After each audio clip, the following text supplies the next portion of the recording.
আসসালামু আলাইকুম রহমতুল্লাহ বারকাতুহ। কাছের এবং দূরের যারা আছেন রাতের বেলা সবাইকে শুভেচ্ছা জানাচ্ছি, স্বাগতম জানাচ্ছি। আমি পরিপূর্ণ দ্বীন ইসলামের ছাত্র। পরিপূর্ণ দ্বীন ইসলামের ছাত্র হয়ে তালিব ইলম হওয়ার ফলে আমার সাথে এই পরিপূর্ণ দ্বীনের মার্কাজে অনেকের সাথে পরিচয় হয়েছে, অনেকের সাথে মিশেছি, থেকেছি, খেয়েছি, ঘুরেছি। তার মধ্যে আমার অত্যন্ত একজন প্রিয় ভাই ছিলেন ঢাকা মিরপুরের কেন্দ্র প্রধান আলহাজ নেসারউদ্দিন আহমেদ সাহেব। উনি প্রায় 3 ঘন্টা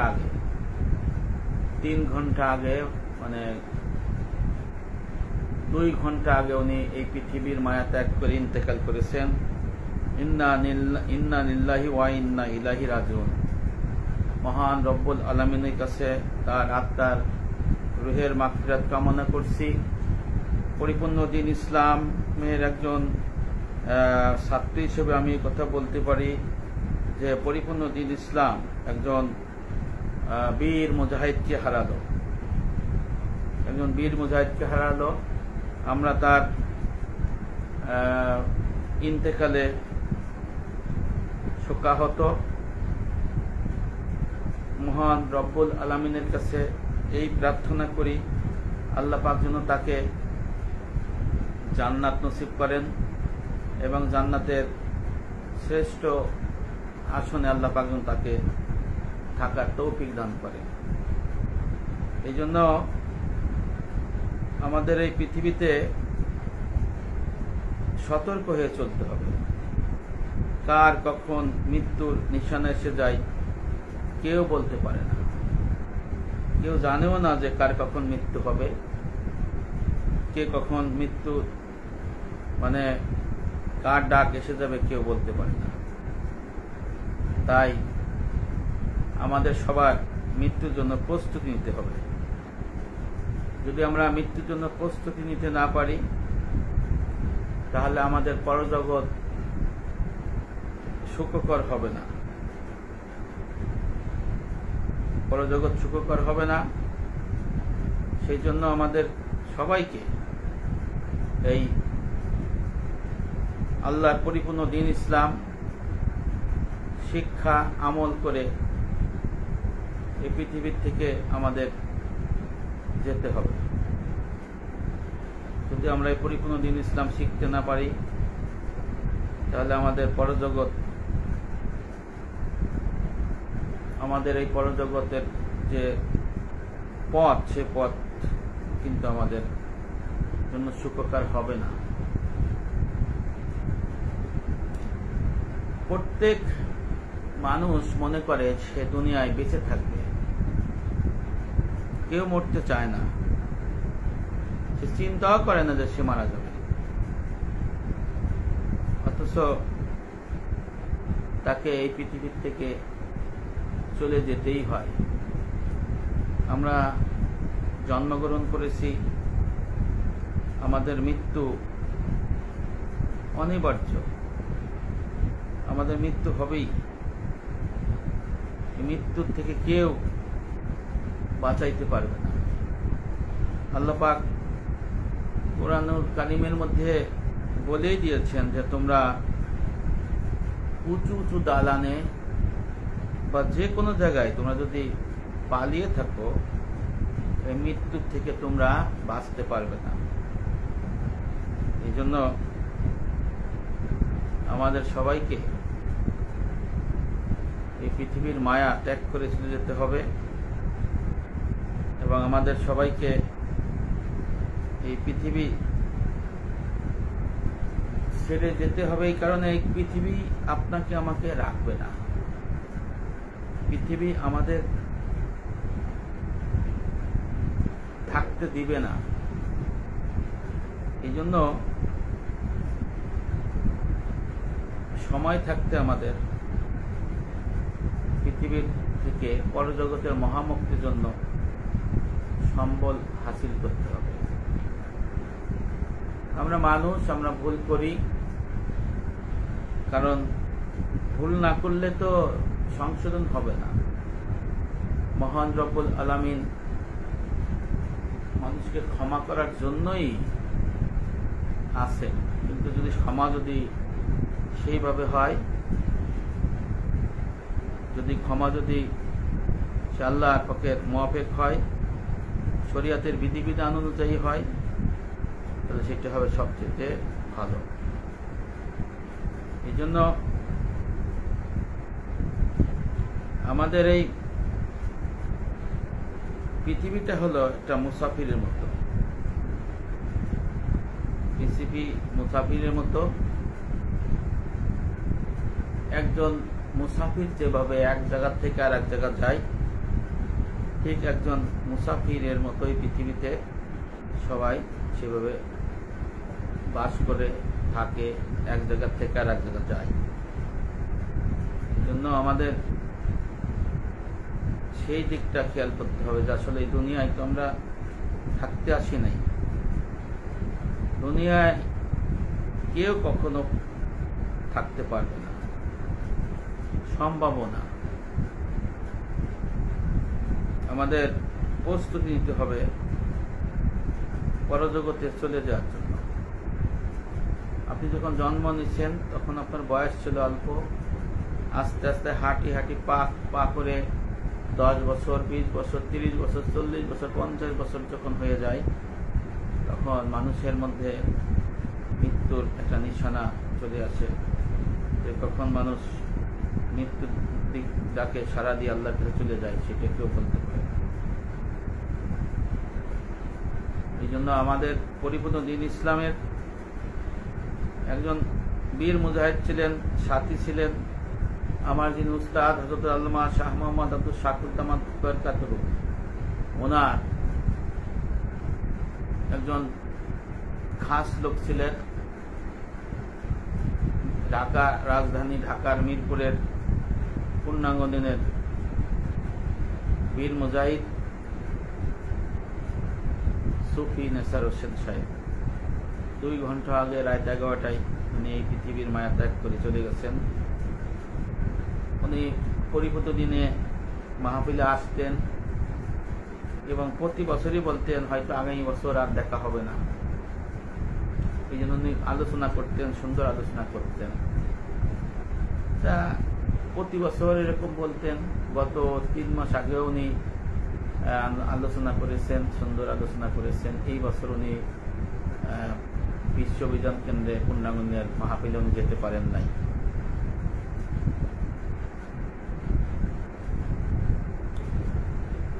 মুসাফিরের মতো আমরা এই পৃথিবীতে এসেছি কিছুক্ষণ বিশ্রাম নেওয়ার জন্য। কবরে আমাদের যেতে হবে, সেখানে হবে আমাদের যাত্রা বিরতি, আর আমরা যাব সেই মৃত্যুর ট্রেন ধরে। দুনিয়া আপনাকে আমাকে রাখবে না, থাকতে দিবে না, এটাই সত্য। প্রত্যেক মানুষকে মৃত্যুর স্বাদ গ্রহণ করতে হবে,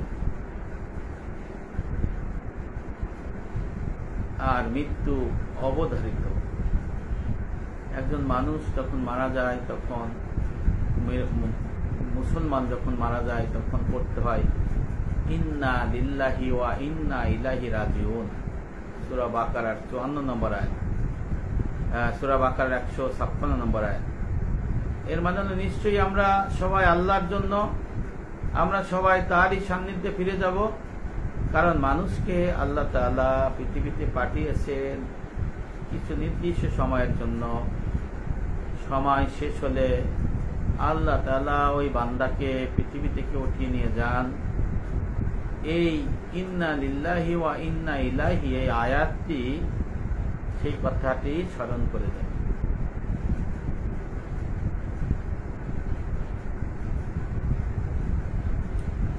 মৃত্যুর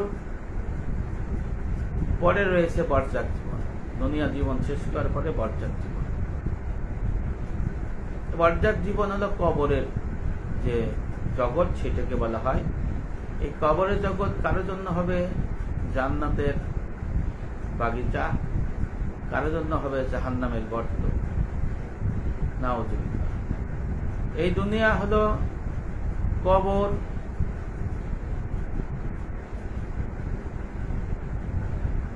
কবরে নাজ নিয়ামত পাওয়ার জন্য, পরজগতে নাজ নিয়ামত পাওয়ার জন্য আমল বন্দিগি করার স্থান। এই দুনিয়ায় থেকে যদি কেউ পরিপূর্ণ দিন ইসলামে থাকে, আল্লাহর হক, বান্দার হক, আত্মার অসৎ স্বভাব বর্জন, সৎ স্বভাব বর্জন, ইবাদত, মুআমালাত, মুহলিকাত, মঞ্জিয়াত, ৬০ ধারার আমল করে, আর দেহ আত্মা মালের বন্দিগি করে সিপতি মুসলমান কামেল মুমিন হওয়ার চেষ্টা সাধনা করে, তার জন্য মৃত্যু, কবর, হাসর সুখের স্থান হবে। পক্ষান্তরে যে ব্যক্তি পরিপূর্ণ দিন ইসলাম গ্রহণ করল না, আকাইদ, তাসাউফ, ফিকাহ পরিপূর্ণ দিনের এলেম অর্জন করল না, এলেম অর্জন না করে, দেহাত্মা মালি বন্দিকে না করে এই পৃথিবী থেকে যখন বিদায় গ্রহণ করবে, কবর তার সাথে ভালো ব্যবহার করবে না, সে কবরে ভালো থাকতে পারবে না, কবরের ফেরেশতার ৩টি প্রশ্ন জবাব দিতে পারবে না, ময়দানে হাসরে কষ্টে উঠবে, তারপরে সেখানে আরশে আজিমের ছায়া পাবে না, নবী করিম সাল্লাল্লাহু আলাইহি সাল্লামের থেকে হাউজে কাউসার নামক সেই জান্নাতি পানি সেটা পাবে না, তারপরে মিজানে তার আমলনামা ভারী হবে না, পুণ্যেরটা পুলসেরাতে উঠতে গেলে ৩০ বছর তার অপেক্ষা করা লাগবে, সেই স্টেশনে সে কষ্টে থাকবে। পুলসিরাতের যে ৩০,০০০ বছরের রাস্তা, আর ৬০টি যে পুল থাকবে, গিরিপথ থাকবে, চেকপোস্ট থাকবে, সেখানে সে প্রথম দিনেই, প্রথম চেকপোস্টেই সে ফেল মেরে পুলসিরাতের নিচে ৬০টা জাহান্নাম, এর মধ্যে একটা জাহান্নামে সে পড়ে যাবে। তবে কিসের আশায় এই দুনিয়ার পিছনে আমরা লেগে গেলাম? এই দুনিয়ায় আমরা কেন আখিরাতের থেকে প্রাধান্য দিলাম? আমাদের গন্তব্য কোথায়? আমরা আজকে দুনিয়া কামানোর জন্য যত ধরনের চেষ্টা তদবির, এই দুনিয়ায় ভালো থাকার জন্য, দুনিয়ার ভোগ বিলাসের জন্য চেষ্টা করে থাকি, অথচ মৃত্যু কেমন করে হবে, পরজগতের মহামুক্তি কেমন করে হবে, কবরে এক নতুন প্রজাতির সাথে দেখা হবে, সেই প্রজাতি আপনাকে চিনবে না, আমাকে চিনবে না, সেই প্রজাতির সাথে আমাদের আগে কোনো দেখা সাক্ষাৎ নাই। এই কবরের যে প্রজাতি থাকবে সে কেমন থাকবে সেই বিষয়ে আমাদের কোনো নলেজই নাই। এদেরকে যখন দুনিয়ার মানুষ কবরে যে দেখবে, তারা ভয়ে বিহ্বল হয়ে যাবে। এই কেমন এক প্রজাতি, এই কেমন এক সম্প্রদায়, এই সম্প্রদায়কে তো আমি দুনিয়ায় দেখি নাই বা শুনি নাই। এই সম্প্রদায় দুনিয়ার মধ্যে যারা পরিপূর্ণ দিন ইসলামের মধ্যে থাকবে, যারা আমলবন্দি করে শ্রীপতি মুসলমান কামেল মুমিন হবে, আল্লাহর ওলি হবে, আল্লাহর বন্ধু হবে, এই আমল বন্দেগীর জন্য ভালো ব্যবহার করবে। আর আমল বন্দেগী যদি খারাপ হয়, তাহলে সে আপনাকে চিনবে না, আপনাকে আল্লাহর সেই নির্ধারিত সেই শাস্তি কবর থেকেই ভোগ করতে হবে।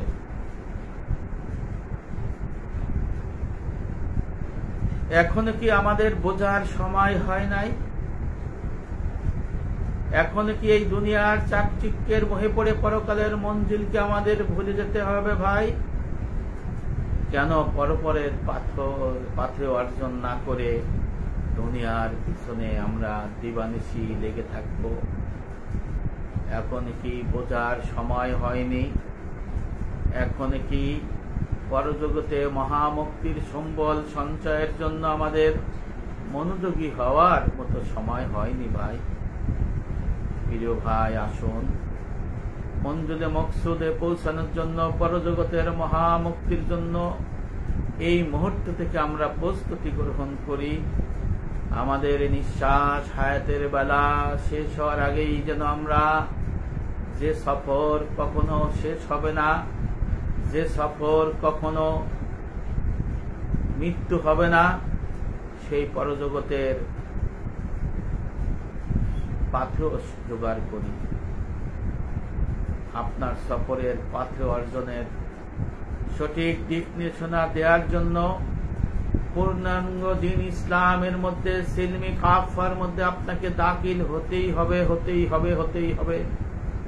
পরিপূর্ণ দিন ইসলাম অর্থাৎ ইমান, ইসলামী হিসান, আকাইদ, তাসাউফ, ফিকহ, এটা ছাড়া এই দুনিয়ার কোনো মানুষ, এই দুনিয়ার কোনো পৃথিবীর মুসলমানের কোনো বিকল্প নাই। প্রিয় ভাইরা আমার, এই পৃথিবী আপনাকে রাখবে না, এই পৃথিবী আপনাকে থাকতে দিবে না, আপনি চাইলেও পারবেন না।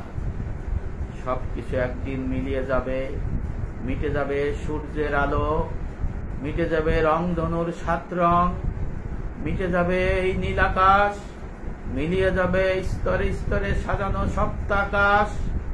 একদিন সবকিছু তুলোর মতো উড়ে যাবে, পাহাড়গুলোর চূর্ণ বিচূর্ণ হয়ে যাবে, জমিন তার সবকিছু বের করে দেবে।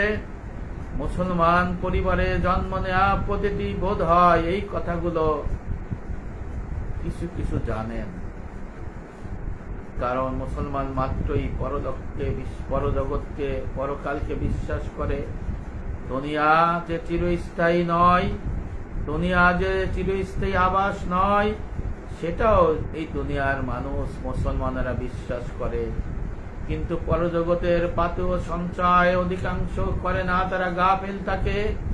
এই মুসলমানেরা পাশাপাশি এটাও বিশ্বাস করে যে মৃত্যুর মধ্য দিয়ে নতুন এক অচেনা অচেনা জীবনের সূচনা হবে, আর ওই জীবনটাই হবে চিরস্থায়ী। যেটা শুরু আছে কিন্তু শেষ নাই, ওটাই আমাদের গন্তব্য, আমাদের ডেস্টিনেশন। পরজগতে যাবার জন্যই আমরা দুনিয়াতে এসেছি। এই দুনিয়া হলো আমাদের স্টেশন, একটা স্টপেজ। পরজগতে পৌঁছানোর জন্য দুনিয়ায় এসেছি আমরা, ভাইরা আমার। সেই চিরস্থায়ী পরজগতের জীবনের মুক্তি পাওয়ার জন্য, কঠিন ভয়াবহ জাহান্নামের আযাব থেকে রক্ষা পাওয়ার জন্য, জান্নাতের অনাবিল প্রশান্তির মধ্যে এতটুকু ঠাঁই পাওয়ার জন্য আমাদের অবশ্যই অবশ্যই পরজগতের সঞ্চয় সংগ্রহ করতে হবে। আল বিদায়া ওয়ান নিহায়া এই কিতাবের 7 খণ্ডের 241 পৃষ্ঠার মধ্যে লেখা আছে, আখিরাত তালাশ করার জন্য আমাদের দুনিয়া দিয়েছেন আল্লাহ পাক, দুনিয়ার সাথে লেগে থাকার জন্য নয়। নিশ্চয়ই দুনিয়া ধ্বংসশীল আর আখিরাত চিরস্থায়ী। সুবহানাল্লাহ। আমাদের সামনে তো বিশাল এক সফর। দুনিয়ার জীবনের সমাপ্তির পর শুরু হয় সেই সফর। তো সেই জীবনের সম্বলের জন্য আমাদের সবাইকে কিছু নিয়ে যেতে হবেই। প্রস্তুতি নেব না, তাহলে এই সফরের, পরজগতের সফরের মঞ্জুলে মকসিদ কিভাবে আমরা পৌঁছাতে পারব? আমি আগেই বলেছি, একমাত্র আকাইদ, তাসাউফ, ফিকহ, ইবাদত, মুআমালাত, মুহলিকাত, মুনজিয়াত, এই ইলম, শিক্ষা, আমল জারি কায়েমের মধ্যে সেই মহামুক্তির পথ। এই মহামুক্তি আপনাকে পৌঁছে দিবে। আমার নবী মুহাম্মদ সাল্লাল্লাহু আলাইহি ওয়াসাল্লাম বলেছেন, আহমদ ইবনে হাম্বল কিতাবুল জুহুদে এই হাদিসটা এনেছেন। আল্লাহ রাসূল বলেছেন, মানুষ যখন ইন্তেকাল করে কবরে চলে যায়, কবরের ফিতনা ফাসাদ দূর করার জন্য সে যে দুনিয়ার মধ্যে ইলম সঞ্চয় করেছিল, দুনিয়ার মধ্যে তালিবে ইলম হয়েছিল, সেটা কবরে এমন আলোক সর্ষি দিবে, এমন আলোকিত হবে, সে আলোকের নূরে কবরের ফিতনা ফাসাদ গুলো আর কাছে আসতে পারবে না। সুবহানাল্লাহ। ভাই আমার, আপনাদের ডাকছি আমি আলোর পথে, আপনাদের ডাকছি আমি সিরাতুল মুস্তাকিমের পথে, আপনাদের ডাকছি আমি সরল পথে। বর্তমান সমাজে যে ব্যাপক রোগটি ছড়িয়ে পড়েছে সেটি হলো শিবপতি মুসলমান, কামেল মুমিন, মুত্তাকি, এটা না হবার দুর্বলতা। বর্তমানে ব্যাপকভাবে এই রোগটি ছড়িয়ে পড়েছে। মুসলমান মুমিন হলেই কামেল মুমিন হয় না, শিবপতি মুসলমান হয় না। মুসলমান আর মুমিন একই, কোনো পার্থক্য নাই, লিখেছেন জামিউল উলুম আল হিকাম এই কিতাবে। আর বন্দেগী করার মধ্যেই শিবপতি মুসলমান, কামেল মুমিন, মুত্তাকি, তাকওয়াদারি, পরহেজগারি হতে হবে। আর এই ইলম শিক্ষা করা প্রত্যেক মুসলমানের জন্য পর্যায়ে মৃত্যু অনিবার্য, যার ফলে আমরা প্রতিদিন মৃত্যু সংবাদ শুনি। আপনজন চিরদিনের জন্য বিদায় নিয়ে কবরে চলে যায়, কিন্তু আমাদের অন্তর তো ভীত হয় না, পাপ ছাড়তে পারি না, পাপের মধ্যেই আমরা হাবুডুবু করি থাকি।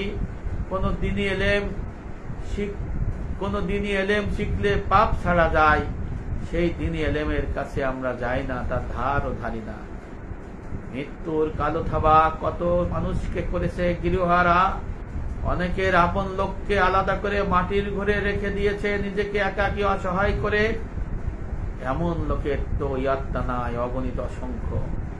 কত প্রতিবেশী আপনজনের সাথে অপ্রকৃতিসুলভ আচরণ করেছে, মিথ্যা তহমত দিয়েছে, মিথ্যা কথা বলেছে, অপরের জীবনকে একজন কঠিন কষ্টের মধ্যে ফেলে ধরাশায়ী করেছে। সেই খবর কে রাখে?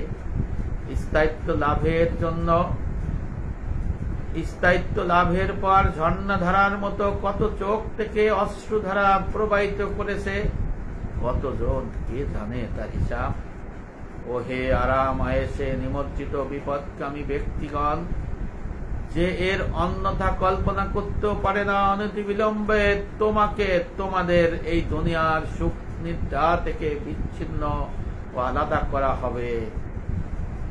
সাবধান, হুঁশিয়ার, তোমাদের ইচ্ছাই হোক অনিচ্ছাই হোক, মহান আল্লাহ বান্দাদের কৃতকর্মের জন্য শান্তিকামী, সুখী, স্বাধীন চেতা মানুষদের মধ্যে অশান্তি ঠেলে দেয়।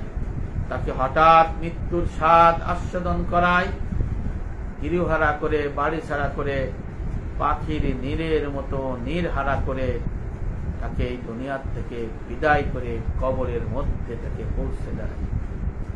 মৃত্যুর মিছিল বেড়েছে এখন, মৃত্যুর মিছিল একের পর এক চলছে, ফেতনাও চলছে। দুনিয়ার লোভ লালসা বেড়েছে, আল্লাহর অবাধ্যতা বেড়েছে। আজকালকার মানুষ পরিপূর্ণ দিন ইসলাম ছেড়ে আংশিক মুসলমান হয়ে গেছে। আল্লাহর মেহমানিতে যারা সুস্থ আছেন, বেঁচে আছেন, তাদেরকে এই পৃথিবীর থেকে এখন বিদায় নিতে হয় না। কখন বিদায় হবে কেউ বলতে পারে না। আমরা মানুষ, আমরা বাঁচার জন্য দীর্ঘ আশা নিয়ে বসে থাকি যে আমাদের মৃত্যু হবে না, আর মৃত্যু হবে আরো অনেক পরে। আসলে এই কথা ঠিক না। সবচেয়ে অবাক ব্যাপার হলো, অধিকাংশ মুসলমান জানেই না পরজগতের মহা মুক্তির জন্য কতবার মাসালার সমষ্টির নাম পরিপূর্ণ দিন ইসলাম। আর কামেল মুমিন, মুত্তাকি, শিবপতি মুসলমান হওয়ার জন্য যে বন্দেগী করার দরকার, সেই বন্দেগী যে 3 ভাগ দেহ হত্যা মালের, এই বিষয়টিও তারা জানে না। তাহলে তারা পরজগতে মহামুক্তির পথ কেমন করে পাবে? হায় আফসোস, সর্বাঙ্গে গাফিলতির চাদর জড়িয়ে আমরা জীবনের প্রকৃত বাস্তবতার ব্যাপারে কেমন যেন নির্বিকার হয়ে থাকি। অথচ দেখতে পাচ্ছি চারিদিকে মৃত্যুর ছড়াছড়ি, মৃত্যুর মিছিল। আজ উনি মরছেন, কাল সে মরছে। আজকে যে গতকালকে যে কাফন পরিয়েছে, আজকে তার মৃত্যু হয়েছে। আজকে যার জন্য জানাজা পড়া হয়েছে, যিনি জানাজা পড়িয়েছেন, রাতের বেলা তার মৃত্যু হয়েছে। আবার আজকে যে ব্যক্তিকে কবরে দাফন করে এসেছে, সেই ব্যক্তিরও মৃত্যু হয়েছে। তার জানাজা করছে আর একজন, তার কবর খুঁড়ছে আর একজন, তাকে কাফন করতেছে দিচ্ছে আর একজন। এইভাবে চলছে আসা এবং যাওয়া। আর আমরা যদি এই দুনিয়ার থেকে পরিপূর্ণ দিন ইসলাম না শিখে কামেল মুমিন না হয়ে যদি এই দুনিয়ার থেকে বিদায় হই, তাহলে আমাদের পরজগতে মৃত্যুর থেকে বরজাক জীবন, হাসর, মিজান, পুলসিরাত এইগুলো আমাদের জন্য সহজ হবে না। জাহান্নাম সেটা অনেক দূরে। এই জন্য আমাদের সবাইকে পরিপূর্ণ দিনের সমস্ত এলেম শিক্ষা করে আমল করতে হবে। আর আল্লাহ পাক মুত্তাকি হওয়ার জন্য রূপরেখা দিয়েছে, রূপরেখার মধ্যে থাকতে হবে। মনে রাখতে হবে পরিপূর্ণ দিন ইসলাম ব্যতীত আপনি যে পথে হাঁটছেন সেই পথ হচ্ছে অন্ধকারের পথ, সেই পথ হচ্ছে পথভ্রষ্টতার পথ, সেই পথ হচ্ছে ভ্রষ্টাচারের পথ, সেই পথ হচ্ছে আংশিক মুসলমান হওয়ার পথ, সেই পথ হচ্ছে গুমরাহির পথ। সরল পথ সেটা নয়, সেই পথে বিন্দু পরিমাণ আলো নয়, আলোর ছিটা নাই। একমাত্র পরিপূর্ণ দিন ইসলাম ছাড়া ওই পথে যে পাড়ি দেবে সে ওই পথ পার হইতে পারবে না। যতই তারা হাঁটা শুরু করবে সেই পথ হবে নিষ্কষ কালো আধারে ঢাকা। আপনি সেই অন্ধকারের পথে হাঁটবেন আর পথ হারা হবে। পথভ্রষ্ট ও পথ বাহাত্তর দলভুক্ত আধারের বাদুরেরা আপনাকে ভয় দেখাবে ক্ষণে ক্ষণে, বলবে তারাই সরল পথে আছে, তারাই সিরাতুল মুস্তাকিমের পথে আছে, কিন্তু আসলে তাদের পথ সিরাতুল মুস্তাকিমের পথ নয়। যেখানে আপনি একাকী আরো ভীত সন্তুষ্ট হয়ে পড়বেন, ভীত বিহব্বল হয়ে যে চিত্ত, যে হৃদয় আপনার তৈরি হবে, তখন সেটা হবে ক্লান্তি, পরিশ্রান্ত, অতল গহীনে তলিয়ে যাবার শয়তানের এক ফাঁদ। সে আপনাকে এক নিমিষে দোজখে নিয়ে যাবে। নাউযুবিল্লাহ। ভাইরা আমার, যখন পুলসিরাতের পরে যখন মুমিন মুসলমান উঠবে, কামেল মুমিন উঠবে, হাদিস শরীফে আছে আল্লাহ রাসূল বলেছেন, তখন পুলসিরাতের নিচে 7টি জাহান্নাম থাকবে। ওই জাহান্নাম কামেল মুমিনকে সম্বোধন করে বলবে, ও হে কামেল মুমিন, ও হে সিফতি মুসলমান, তুমি নিঃশব্দে এই পুলসিরাত পার হয়ে যাও, কারণ তোমার পরিপূর্ণ দিনের এলেমের নূর আমার জাহান্নামের আগুনকে নিভিয়ে দিয়ে গেছে। তোমার কোনো ভয় নাই, তুমি নিঃসন্দেহে নিঃসংকোচে তুমি এই পুলসিরাত পার হয়ে যাও। সুবহানাল্লাহ। এটাই হচ্ছে পরিপূর্ণ দিনের এলেম শিক্ষার ফজিলত, এটাই হচ্ছে জান্নাত সিলেবাস, এটাই হচ্ছে জান্নাতে যাওয়ার নবী করিম সাল্লাল্লাহু আলাইহি ওয়াসাল্লামের পথ পদ্ধতি। এই সিরাতুল মুস্তাকিম আকাইদ তাসাউফ ফিকহের পথে আলো আধারি নাই, আলো আধারির খেলা নাই, নেই আধারের মধ্যে অন্ধকার, চারিদিকে কেবল আলো আর আলো। যদি আপনি এলেম শিক্ষা করে আমল করতে পারেন, এখানকার আলোর পুণ্যময় রশ্মিগুলো আপনাকে নিত্য ডাকছে জান্নাতের পথে হাতছানি দিয়ে। সিরাতুল মুস্তাকিম আকাইদ তাসাউফ ফিকহ, এটা হলো সরল পথ। এই পথ ছাড়া দ্বিতীয় কোনো পথ নাই। আপনি এই পথে যদি হাঁটেন তাহলে আপনি পথ হারা হবেন না ইনশাআল্লাহ, আপনি অতল তলে হারিয়ে যাবেন না ইনশাআল্লাহ। এই সিরাতুল মুস্তাকিমের দ্বীনি এলেম, আমলের পরিশ্রম, জারি কায়েমের পরিশ্রম, এর শেষটা মিশে আছে জান্নাতের সাথে। আল্লাহ জান্নাতের পথের সাথে পথ মিলিয়ে দিবেন। এই পথের দরজাও এখনো খোলা আছে। আসুন আপনারা পরিপূর্ণ দিনের ছায়াতলে। তবে কেন আপনারা দেরি করছেন? মৃত্যুর আগে ইমাম মালিক রহমাতুল্লাহ আলাই উনি বলেছেন, যে ব্যক্তি দিন ইসলামের এলেম অন্বেষণের পথে পাড়ি দিয়ে জমালো, তার পিছনে সময় ব্যয় করল, সেই ব্যক্তির জন্য থাকবে বড় সম্মান ও মর্যাদা, অপুরন্ত সওয়াব। আল্লাহ ব্যতীত তার প্রকৃত তত্ত্ব আর কেউ জানতে পারে না।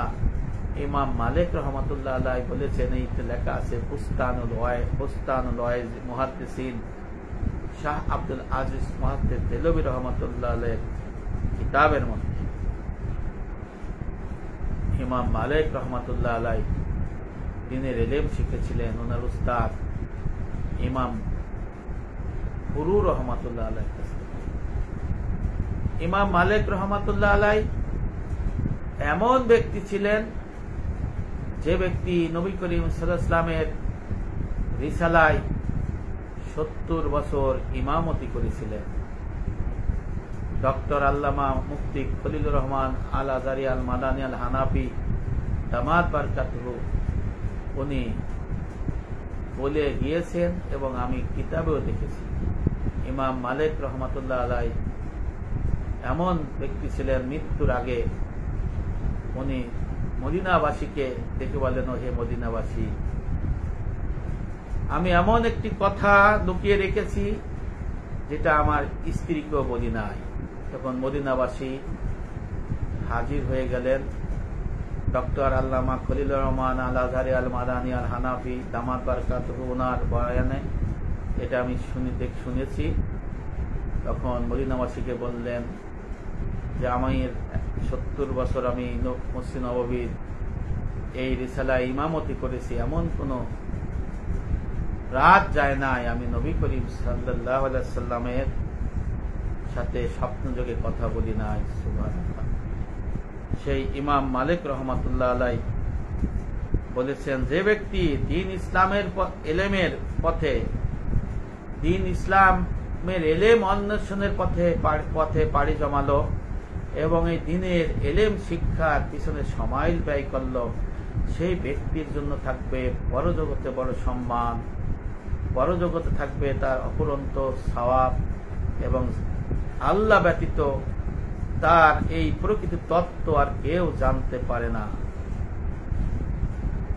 সত্যি চমৎকার কথা ইমাম মালিক রহমাতুল্লাহ আলাইহি ছেলেছেন। এই জন্য ইহজগৎ ক্ষণস্থায়ী, পরজগৎ চিরস্থায়ী। প্রত্যেক মানুষকে মৃত্যুর স্বাদ গ্রহণ করতে হবে, প্রত্যেক মানুষকে এই পৃথিবীর থেকে বিদায় নিয়ে যেতে হবে। এই পৃথিবী আপনাকে রাখবে না, আপনি চাইলেও ওই পৃথিবীতে থাকতে পারবেন না। আর আপনার এই পৃথিবীতে থাকা হবে একজন মুসাফিরের মতো। সত্যি আজব আমাদের এই দুনিয়া। এই দুনিয়ায় ভোগবিলাস, এই দুনিয়ায় বড়ত্ব, এই দুনিয়ায় নিজেকে সবকিছু পাওয়ার জন্য আমরা কত কষ্ট করি, কিন্তু পরজগতের মহামুক্তির জন্য আমাদের কোনো চেষ্টা নাই। আমরা মনে করি শুধু নামাজ, রোজা, হজ, যাকাত এটা করব, হারাম খাবো, সুদের মধ্যে থাকবো, ঘুষের মধ্যে থাকবো, অপর মানুষকে ঠকাবো এবং বিভিন্ন ধরনের প্রতারণা করব, আবার মসজিদে যায় তসবিহ টিপে বসে থাকবো। এটা কিন্তু পরজগতের মহামুক্তির কোনো ওসিলাই হবে না। আমরা যদি হারাম থেকে ফারেক না হই, আমরা যদি হালালের মধ্যে না থাকি, তাহলে নামাজ, রোজা, হজ, যাকাত আমাদের কোনোই কাজে আসবে না। ভাইরা আমার, আজকালকার সমাজে দেখা যায় সম্পত্তি নিয়ে গোলমাল, সম্পত্তি নিয়ে মারামারি করে, এতে অনেকে মারাও যায়। মসজিদের ইমাম সাহেবরা ওই কথা বলে না, মাদ্রাসায় বলে না যে তোমার দাদার বোনের সম্পত্তি দিয়েছিল কিনা, ওই সম্পত্তি দাদার বোনকে না দিয়ে তোমার দাদারা ভাগ করে নিয়েছিল কিনা। এই কথা বলে না তোমার দাদার মেয়েদের সম্পত্তি না দিয়ে তোমার বাপ চাচাদের মধ্যে বন্টন করে দিয়েছিল কিনা। এই কথা বলে না তোমার বাপ চাচাদের মধ্যে কোনো বাপ চাচা কাউকে বঞ্চিত করে তোমার দাদা কাউকে বেশি বা সম্পূর্ণ সম্পদ দিয়ে গেছে কিনা। কারণ ওই সম্পদের ওয়ারিশ সূত্রে, মিরাজ সূত্রের মালিক আপনি। ওই সম্পদ আপনার জন্য হারাম হয়ে আছে। আর আশরাফ আলী থানভী রহমতুল্লাহ আলাইহি লিখে দিয়েছেন ওয়াজ ও খুতবা কিতাবের মধ্যে, বংশ পরম্পরায় কিয়ামত পর্যন্ত এই সম্পদ হারাম থাকবে। আর আল্লাহ রসুল বলেছেন হারাম সম্পদের উপার্জনের খাবারের রক্ত গোস্ত শরীর জাহান্নামে যাবে, জান্নাত যাবে না। তাহলে আমরা মৃত্যুর প্রস্তুতি নিলাম কেমন করে? আমরা ফুফুদের সম্পত্তি আমরা ঠিকমতো বন্টন করে দেই নাই, আমরা বোনদের সম্পত্তি ঠিকমতো আমরা দেই নাই, বলি যে বোনদের লাগবে না, বোনরা নেয় না, আমরাই মালিক, আমরাই খাবো। অথচ আমরা এসি গাড়িতে চড়ি, এসি বাড়িতে থাকি, আমরা ভোগ বিলাসে থাকি, অথচ বোন থাকি বিধবা মাটির ঘরে। সেই বোন বলে যে আমি বাবার সম্পত্তি নেব না। অথচ সূরা নিসার মধ্যে আল্লাহ পাক পরিষ্কার ভাবে জানাই দিয়েছে আগে মেয়েদের অর্ধেক দিয়ে দিতে হবে, যা দেবেন তার ডাবল হবে ছেলে। আগে মেয়েদের দিতে হবে, তারপরে ছেলেদের। এই মিরাজ বন্টনের নিয়ম নীতি ধার ধারি না, আমরা কবরে যাওয়ার প্রস্তুতি নেই না, আমরা হারাম এর মধ্যে মশগুল থাকি, সুদ খাই। দাদা সুদের কারবারি করে মার্কেট করে গেছে, সে মার্কেটের ওয়ারিশ সত্ত্বে মালিক ছিল আপনার বাবা, তার মালিক হয়েছেন আপনি। অথচ এইটাই সম্পত্তি আপনার জন্য হারাম, আপনার সন্তানের জন্য হারাম, পরবর্তী বংশধরের জন্য এটা হারাম। আবার আপনি ঘুষ খাইছেন, বেতন পান 20,000, 5,000, 40,000, অথচ আপনি ঘুষ খাইয়ে বাড়ি গাড়ি মার্কেট ফ্ল্যাট জমি সব কিছু করে গেছেন। করে যাওয়ার পরে এটা আপনার বাবাও যদি করে আপনি মালিক হইলেন, আর আপনি মালিক হইলে আপনার ছেলেরা পাবে। এই সম্পত্তি সমস্ত কিছু হারাম হবে। যে ব্যক্তি ওয়ারিশের সম্পত্তি যদি ভাগ বন্টনে যদি এক ছেলেকে বঞ্চিত করে, ওসিয়ত করে, সাত কবলা করে, দলিল করে দিয়ে যায়, সে জান্নাতের মিরাজ থেকে বঞ্চিত হয়। ইবনে মাজা এবং তিরমিজি শরীফের মধ্যে আল্লাহ রসুল হাদিসে আল্লাহ রসুল বলেছেন, হযরত আবু হুরায়রা বর্ণনা করেছেন, এমন এক ব্যক্তি 60 বছর পর্যন্ত ইবাদত বন্দী করলো, কিন্তু সে আল্লাহর কোন আদেশ নিষেধ লঙ্ঘন করে নাই, কিন্তু মরে যাওয়ার আগে সে সহায় সম্পত্তি বন্টনের জন্য এমন ওসিয়ত করে গেল, এমন ভাবে সাত কবলা দলিল করে গেল, হেবা করে গেল, অপর ওয়ারিশ যারা ছেলে মেয়ে তাদের বঞ্চিত করে গেল। আল্লাহ রসুল বলেছেন সে জাহান্নাম ওয়াজিব করে নিল, অনন্তকাল জাহান্নামে থাকবে না। নাউযুবিল্লাহ। আব্দুল্লাহ ইবনে আব্বাস বলেছেন, যে ব্যক্তি আল্লাহ এবং রসুলের সিদ্ধান্ত অনুযায়ী মিরাজ বন্টন করে না, সম্পত্তি অর্থ সম্পদ ভাগ বন্টন করে না, সে আল্লাহর জান্নাতের মিরাজ থেকে বঞ্চিত হলো। আর যে আল্লাহ এবং রসুলের সিদ্ধান্ত অনুযায়ী ভাগ বন্টন করলো, সে আল্লাহর জান্নাতের মিরাজের অধিকারী হলো। সুবহানাল্লাহ। হযরত ইকরামা রহমাতুল্লাহ আলাইহি তাবেঈন হযরত আব্দুল্লাহ ইবনে আব্বাস ওর প্রিয় খাদেম ছিলেন, উনি বলেছেন, যে ব্যক্তি আল্লাহ এবং রসুলের সিদ্ধান্ত অনুযায়ী সহায় সম্পত্তি মিরাজ বন্টন করে না, তাকে প্রতিদিন মৃত্যুর পরে সকালে এবং সন্ধ্যায় জাহান্নামের আগুনে দংশন করা হবে এবং সে অনন্তকাল থাকবে জাহান্নামে। নাউযুবিল্লাহ।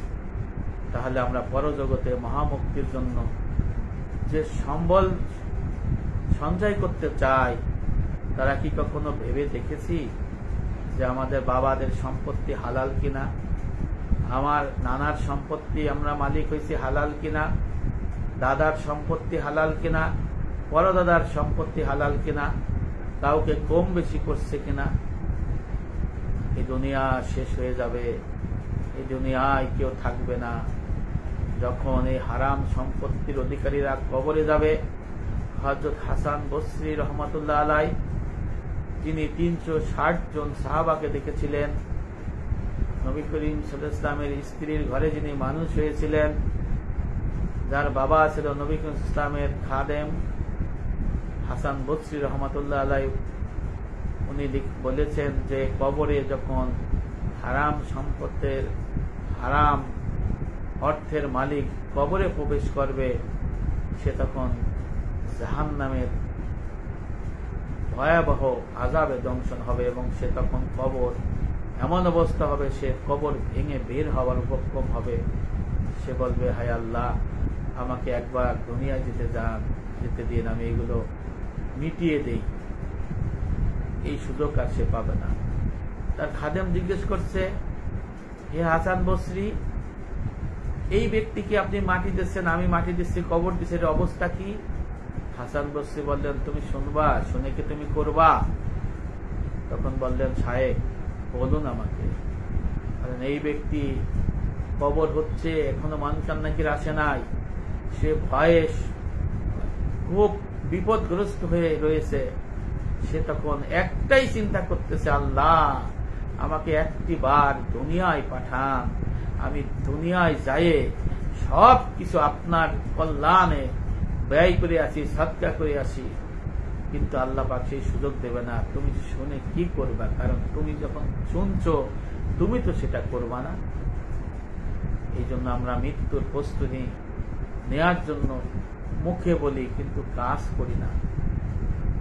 আপনি যে ফ্ল্যাট বাড়িতে বসে আছেন, ঘুমায় আছেন, নামাজ পড়েন, কখনো ভেবেছেন এই ফ্ল্যাট, এই বাড়িটা হারাম টাকার কিনা?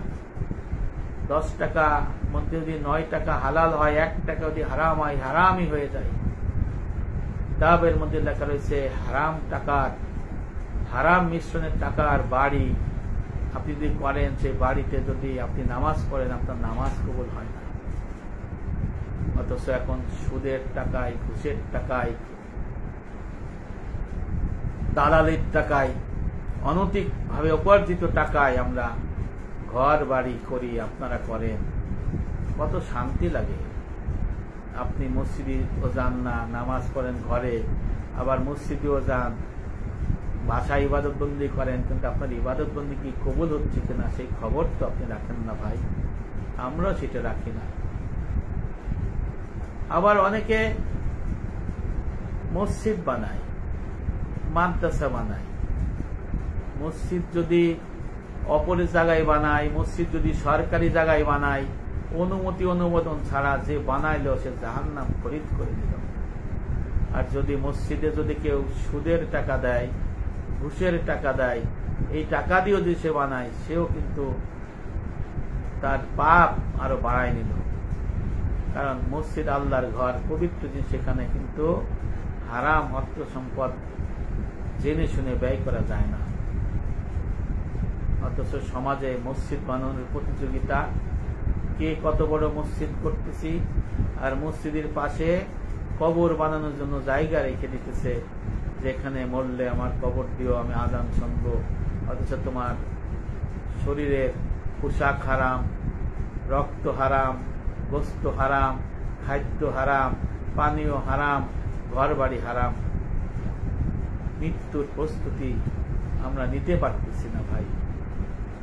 আবার অনেকে আমানত রেখে সে আমানত নষ্ট করে, মানুষের হক অধিকার নষ্ট করে। সেই খবর আমাদের নাই, কিভাবে এটা মিটাই দিতে হবে, কিভাবে শরীয়তের বিধান অনুযায়ী এটাকে মিটাই দিয়ে আমাদের কবরে যাওয়ার প্রস্তুতি নিতে হবে। এই খবর থেকে আমরা সত্যি বেখবর হয়ে আছি। এখন সুদের ব্যাংকে যে চাকরি করে, সেও দেখি যে মসজিদ করে, মাদ্রাসা করে, মাদ্রাসায় দান করে, তারপরে কি সুন্দর দিনাতিপাত করে, আবার হজ করতেও যায়। সে জানে না যে তার সুদের ব্যাংকে সে চাকরি করে, এই চাকরি তার জন্য হারাম, এই বেতন হারাম, আসবাব সবই হারাম। তাকে এই সব ফেরত দিতে হবে, পায়খানার টাট্টি অথবা জনকল্যাণমূলক কাজে।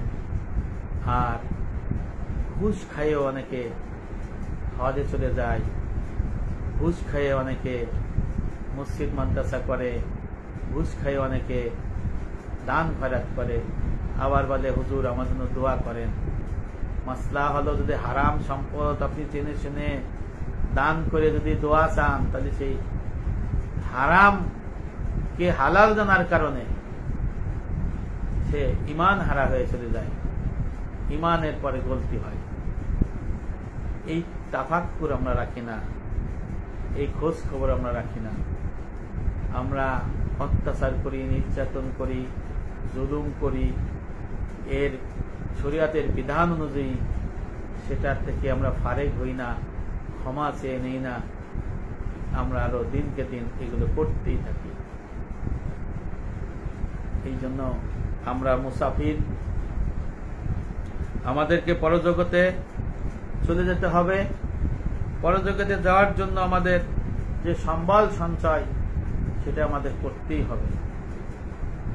এখন ফিতনা ফ্যাসাদের যুগ চলছে, আপন লোক হয়ে যাচ্ছে পর, অকৃতজ্ঞ লোক বেশি, মুনাফেক বেশি, পাপাচার, হারাম, এগুলো ফিতনা একের পর এক ধেয়ে আসছে। এর থেকে বাঁচার উপায় কি? সত্যি নবী করিম সাল্লাল্লাহু আলাইহি ওয়াসাল্লাম চমৎকার কথা বলেছেন। ফিতনার সময়ে সকালবেলা ঈমান নিয়ে বের হবে, সন্ধ্যাবেলা ঈমান হারা হয়ে ফিরে আসবে, আবার সন্ধ্যায় ঈমান নিয়ে ফিরে যাবে, আবার সকালে ঈমান হারা হয়ে ফিরে আসবে। এখন তো সেই অবস্থাই চলছে। আমি সূচনায় লিখেছিলাম যে আমাদের পরিপূর্ণ দিনের একজন আমাদের মুরব্বী, আমাদের বড় ভাই, পরিপূর্ণ দিনের বীর মুজাহিদ, ঢাকা মিরপুরের পরিপূর্ণ দিনের কেন্দ্র প্রধান হাজী সুফি নেসার সাহেব 3 ঘন্টা আগে ইন্তেকাল করে দুনিয়ার থেকে চলে গেছে। উনি একজন ভালো মানুষ ছিলেন, পরিপূর্ণ দিনের বীর মুজাহিদ ছিলেন, পরিপূর্ণ দিনের জন্য যা যা করা দরকার উনি চেষ্টা করেছেন সেটা করার আমি দেখেছি। কারোর সাথে খারাপ ব্যবহার করে নাই। উনি যত মাহফিল হয়েছে, মাহফিলে উনি যথাসাধ্য উনি চেষ্টা করেছেন টাকা পয়সা দিয়ে সাহায্য সহযোগিতা করার। পরিপূর্ণ দিনকে বেগবান করার জন্য উনি ওনার সর্বোচ্চ দিয়ে চেষ্টা করেছেন। মাসিক মাহফিল হলে যাত্রাবাড়িতে অনেক সময় উনি এই মাসিক মাহফিলের তবারকও দিতেন খুশি মনে। ওই লোকটা আজকে এই দুনিয়ার থেকে চলে গেছেন। দোষে গুণে মানুষ, ভুল থাকতেই পারে।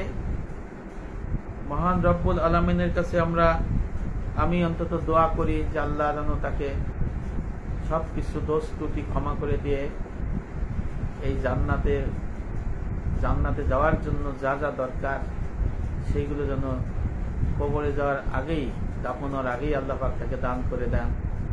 তিনি যেন জান্নাতবাসী হন।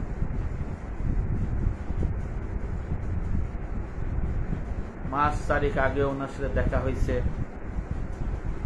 তখন মনে হয় নাই যে উনি মারা যাবেন। উনি আসছেন, আলোচনা করছেন, আবার বিছনায়ও রেস্ট নিলেন। এই জন্য খারাপ লাগছে ওনার জন্য। প্রতিদিনই লোক মারা যাইতেছে। আমি যে ভবনে থাকি, এই ভবনে এই পর্যন্ত প্রায় 60টি লাশ আমি নামাই ফেলাইছি। আমি গোসলও করাইছি অনেককে। আমি যাদের সাথে চলেছি অধিকাংশই মারা গেছে। আমি যে চলতাম একসাথে 15-20 জন 25 জন আমার সাথে চলতো, তার মধ্যে 20 জন ইন্তেকাল করে চলে গেছে, কারণ তারা আমার থেকে বয়সে বেশি ছিল। এই সমস্ত মৃত্যু আমাকে ভাবায়, আমাকে কষ্ট দেয়। আমি যাদের সাথে চলেছি তারা একে একে দুনিয়ার থেকে বিদায় নিয়ে চলে যাচ্ছে। কখন না জানি আমারও ডাক এসে যায়, কারণ হায়াতের বেলা একদিন না একদিন শেষ হয়ে যাবে। সবাইকেই চলে যেতে হবে, কেউ থাকতে পারবে না।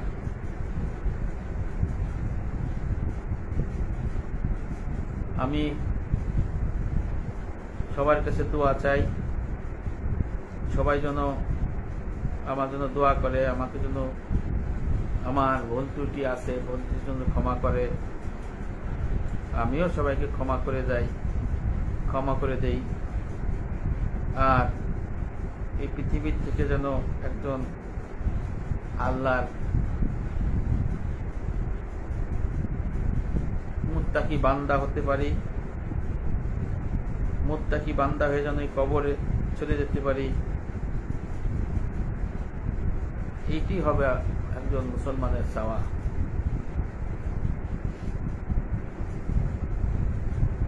আসলে আমরা কি করছি, কি করতে চাই সেটাও আমরা জানি না।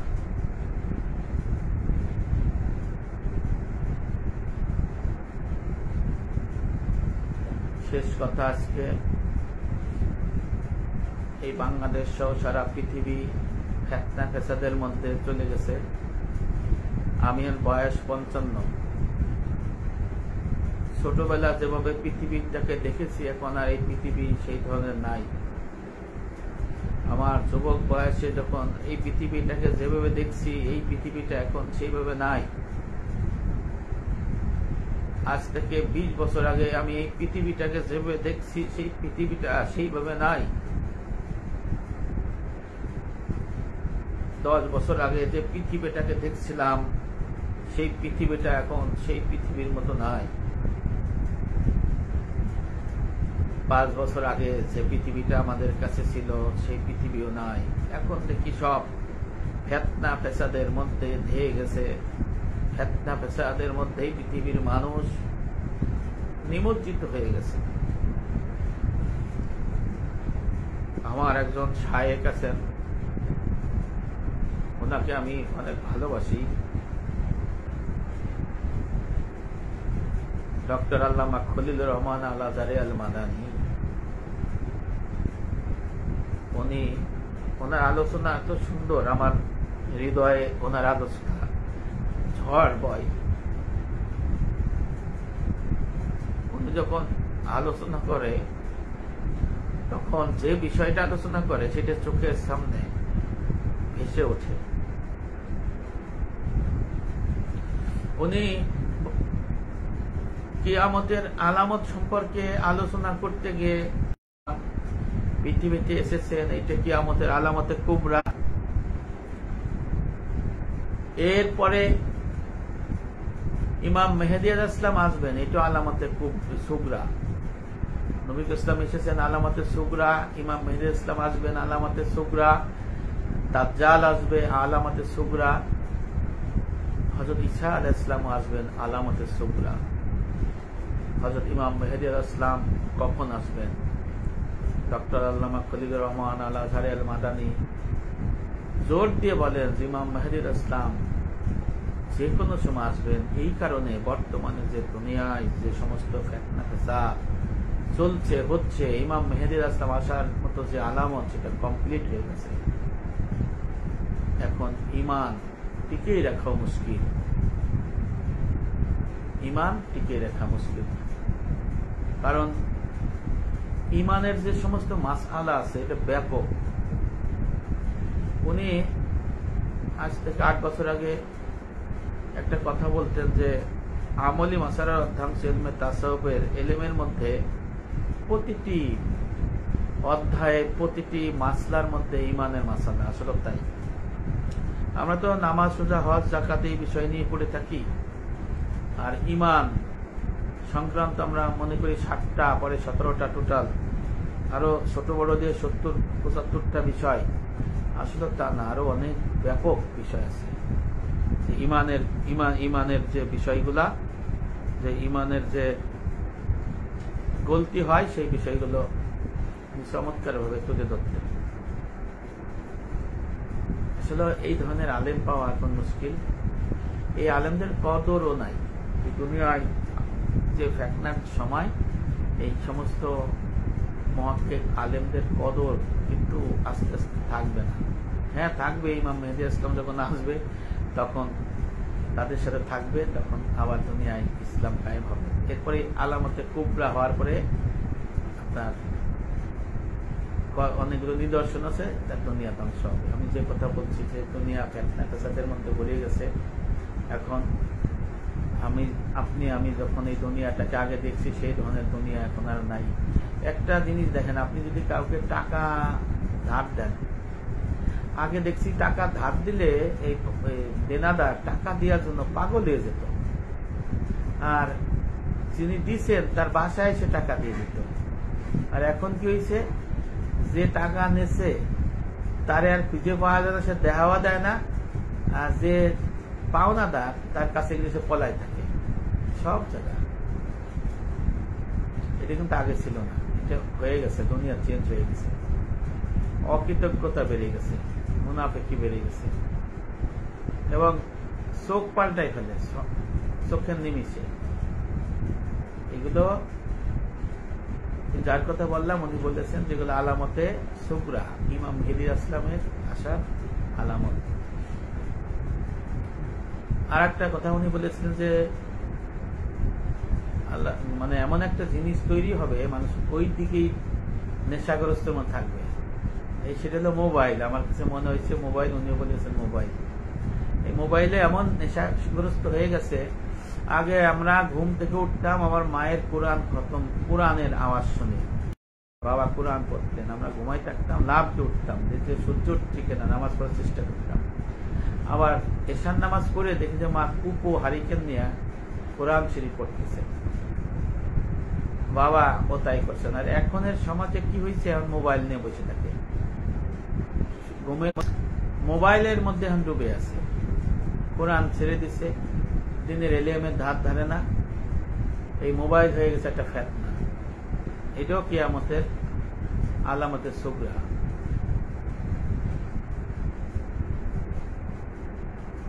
এই দুনিয়া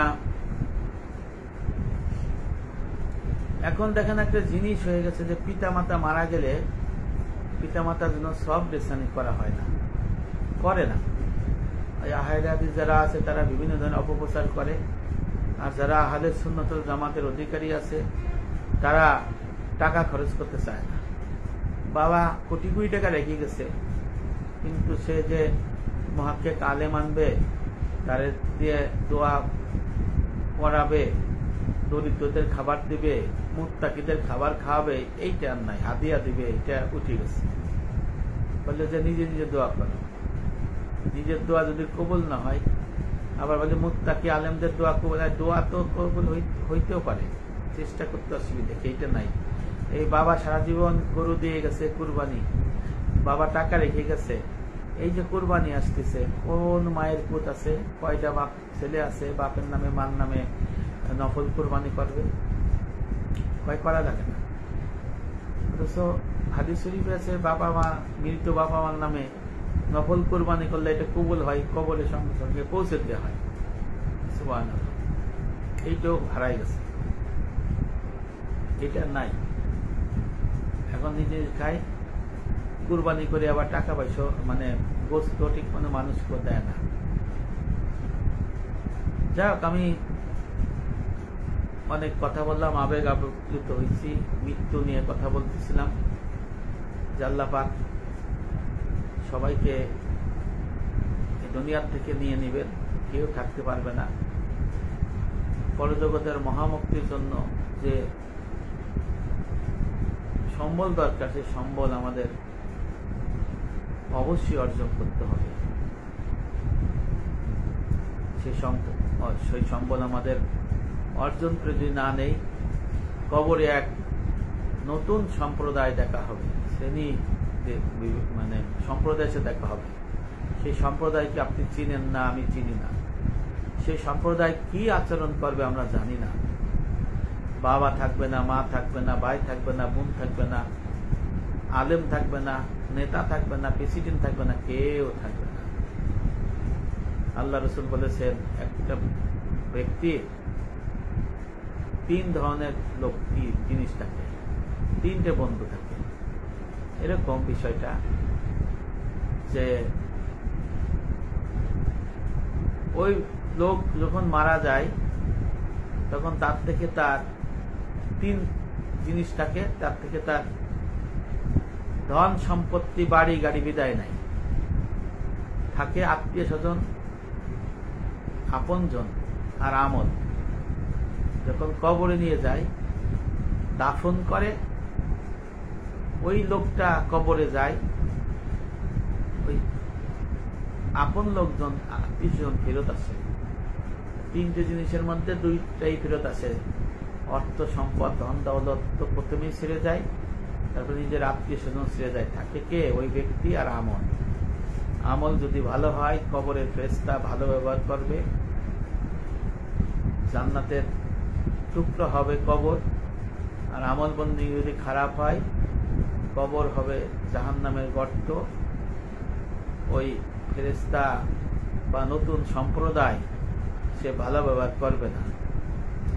আর একটা কথা হলো, দুনিয়ায় বিপদে পড়লে কেউ না কেউ এসে হাজির হয়, কেউ না কেউ তাকে সাহায্য করে এবং পাল্টা প্রতিরোধ করার চেষ্টা করে।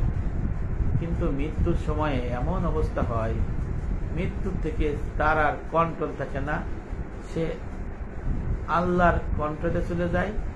ফেরেশতা যেমনে করে তেমনে থাকে। যেমন এক ব্যক্তি মারা যায়, গোসল যে করায় সে বোঝে, যিনি লাশ, ওই লাশকে যেমনে রেখে সেমনে থাকে। ডাইনে গোড়ালি ডাইনে, বামে গোড়ালি বামে, হাত উপরে দিচ্ছে, পা উঁচা করতেছে, আবার মাথা নিচে করতেছে, এপিট ওপিট করতেছে, কিন্তু ওই লাশের আর ক্ষমতা নাই, বলারও নাই, কওয়ারও নাই, যেমনে রাখতেছে। গোসলটা তাই এরকম। কবরে মরার পরে এই মানুষও ওরকম হয়ে যাবে, তার নিজের কোনো কর্তৃত্ব থাকবে না। ফেরেশতা তার আমল অনুযায়ী আল্লাহ পাকের নির্দেশে তাকে হয় শাস্তি দেবে, অথবা আল্লাহর জান্নাতে নাজ নিয়ামত তাকে দেবে।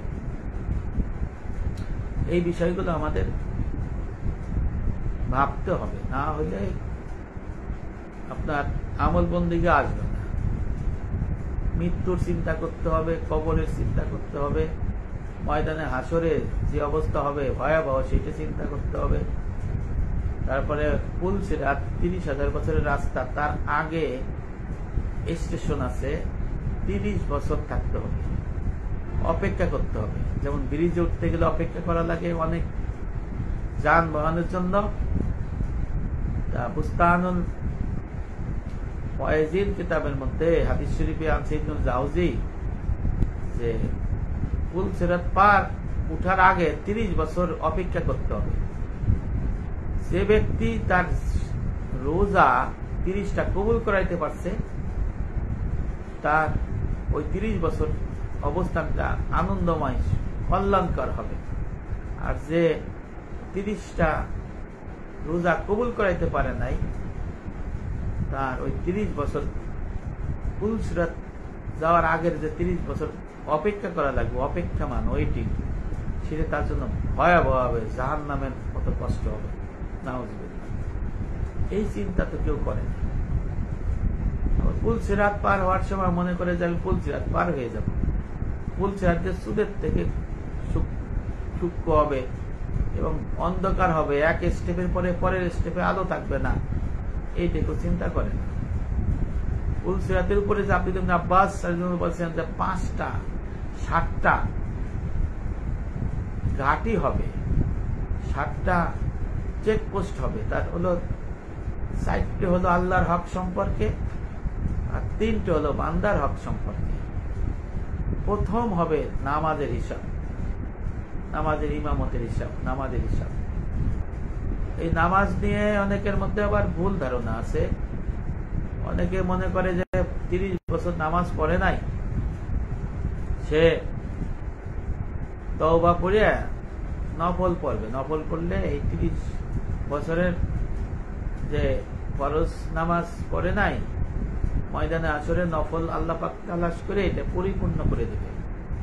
আসলে এই ধারণাটা ভুল। আবু দাউদ শরীফের হাদিসের মধ্যে আছে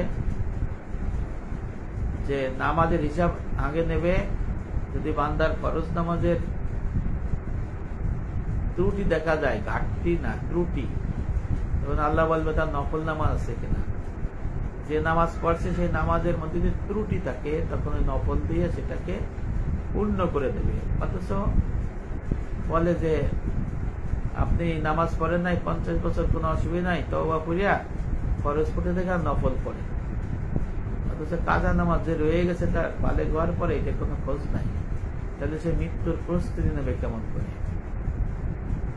অত দেখেন কাজা কাফারা আদায় না করলে তার তওবার দরজা হাজির হয় না। আমিরুল মুমিনিন হযরত আলী রাদিয়াল্লাহু আনহু বলেছেন তাফসিরে মারিফুল কোরআনে, 1388 পৃষ্ঠায়, সংক্ষিপ্ত রূপ সৌদি আরবে এখানে লেখা আছে। তাহলে আমরা প্রস্তুতি ছাড়া কবরে যাইতেছি। হযরত আবু বকর সিদ্দিক রাদিয়াল্লাহু আনহু বলেছেন যে ব্যক্তি প্রস্তুতি ছাড়া কবরে গেল সেজন্য ভাসমান, সেজন্য সমুদ্রের মধ্যে মানে বাহন ছাড়া গেল। হযরত আবু বকর সিদ্দিক রাদিয়াল্লাহু আনহু বলেছেন যে ব্যক্তি আমল বন্দেগী ছাড়া প্রস্তুতি ছাড়া কবরে গেল সে তদ্রূপ যে ব্যক্তি সমুদ্রের মধ্যে বাহন ছাড়া নেমে গেল। তার মানে কি, সমুদ্রে গেলে মরণ। আমরা মৃত্যুর আগে তওবা নসিব করে। আমাদের এলাকার এক নাম করা আলেম, আমি নাম বলি, মাওলানা নাসির সাহেব গোপালগঞ্জের, উনি বললেন যে ব্যক্তি লা ইলাহা ইল্লাল্লাহ মুহাম্মদ রাসূলুল্লাহ বলছেন সে জান্নাত যাবে। 5 ওয়াক্ত নামাজ পড়ছে, সিল্লাত তাবলীগ করছে, আর ওই গান কিনারের পীর সাহেবের কাছে গেছে, সে আর কোনো খারাপ কাজ করে নাই, সে জান্নাত যাবে। আচ্ছা, এত বড় আলেম যদি এই কথা বলে মানুষ ওই দিকে ধাবিত হয়। সে বলছে তাহাজ্জুদ করে, অথচ ওই ব্যক্তি 40-50 বছর নামাজই পড়ে নাই। ওই যে অপরের হক নষ্ট করছে, বোনের সম্পত্তি দেয় নাই, ভাইয়ের সম্পত্তি দেয় নাই, তারপরে হারাম আসবাব দিয়ে সে ভরপুর হয়ে রয়েছে। সে যদি 5 ওয়াক্ত নামাজ পড়ে, লা ইলাহা ইল্লাল্লাহ পড়ে, আস্তাগফিরুল্লাহ পড়ে, তাহাজ্জুদ পড়ে, আর ওই কোনা কাঞ্চা নদীর পরে পীর সাহেবের কাছে যায়, লাভ কি? কোনো লাভ আছে? কোনো লাভ নাই। কিন্তু মানুষ পথভ্রষ্ট হয়, কবরের প্রস্তুতি কেমন করে নেবে? লা ইলাহা ইল্লাল্লাহ মুহাম্মদ রাসূলুল্লাহ যে বলবে সে জান্নাতে যাবে। হযরত আল্লামা খলিলুর রহমান আল আজহারী আল মাদানী এবং আমার শায়েখ হযরত আল্লামা শাকুর দামাত বারকাতুহু বলেছেন, এবং আমার কাছে একটা কিতাব আছে জামিউল উলুম ওয়াল হিকাম, আর একটা হলো ইবনে রজব হাম্বলী রহমাতুল্লাহ আলাইহির খোদার দিকে প্রত্যাবর্তন, এই বাংলা লেখা। এই কিতাবের মধ্যে লেখা আছে যে লা ইলাহা ইল্লাল্লাহু মুহাম্মাদুর রাসূলুল্লাহ পাঠ করলে কোন ক্ষেত্রে জান্নাত যাবে। সেখানে বলা হয়েছে কোন অমুসলমান যদি আর এক ওয়াক্ত নামাজের আগে মুসলমান হয়ে লা ইলাহা ইল্লাল্লাহু মুহাম্মাদুর রাসূলুল্লাহ কালেমা পাঠ করে মুসলমান হয়ে আর একটা নামাজ হওয়ার আগে মারা গেল, তার পথে শরীয়তের কোন ফরজ কিছু ধার্য হয় নাই, গুনাহ করে নাই, সে যদি মারা যায় তাহলে সে জান্নাত যাবে। আর যে মুসলমান লা ইলাহা ইল্লাল্লাহু মুহাম্মাদুর রাসূলুল্লাহ কালেমা মৃত্যুর সময় নসিব হবে, সে জান্নাত যাবে। এখন কার নসিব হবে? যে পরিপূর্ণ দিন ইসলামের মধ্যে রয়েছে, আল্লাহর আদেশ নিষেধ সমস্ত কিছু আদেশকে পালন করছে, নিষেধের কাছে যায় নাই, হালালের মধ্যে রয়েছে, হারামের কাছে যায় নাই, আল্লাহ পাকের বিধান অনুযায়ী সমস্ত ইবাদত বন্দী করছে, ইবাদত মুআমালাত মুহলিকাত মুনজিয়াত, 4 ধরনের ইবাদত করছে, যে হত্যা মালের বন্দী করছে। এই সমস্ত লোক আল্লাহর রহমত প্রাপ্ত হবে। আর রহমত প্রাপ্ত হইলে মৃত্যুর আগে তার জবানে লা ইলাহা ইল্লাল্লাহু মুহাম্মাদুর রাসূলুল্লাহ বলা হবে, সে জান্নাত যাবে।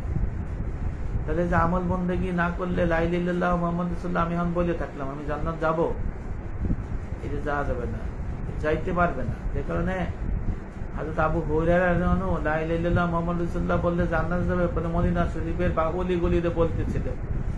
ওমর রাদিয়াল্লাহু আনহু নিষেধ করলেন, নিষেধ শুনলেন না, পরে ওনাকে ঘুষি দিলেন, ওনাকে গায়ে হাত দিলেন, রক্তপাত হয়ে গেল। উনি তাড়াতাড়ি নবীর কাছে বিচার দিলেন, পিছিয়ে পিছিয়ে হযরত ওমর রাদিয়াল্লাহু আনহু বললেন ইয়া রাসূলুল্লাহ আপনি তো বললেন যে লা ইলাহা ইল্লাল্লাহু মুহাম্মাদুর রাসূলুল্লাহ যে বলবে সে জান্নাত যাবে।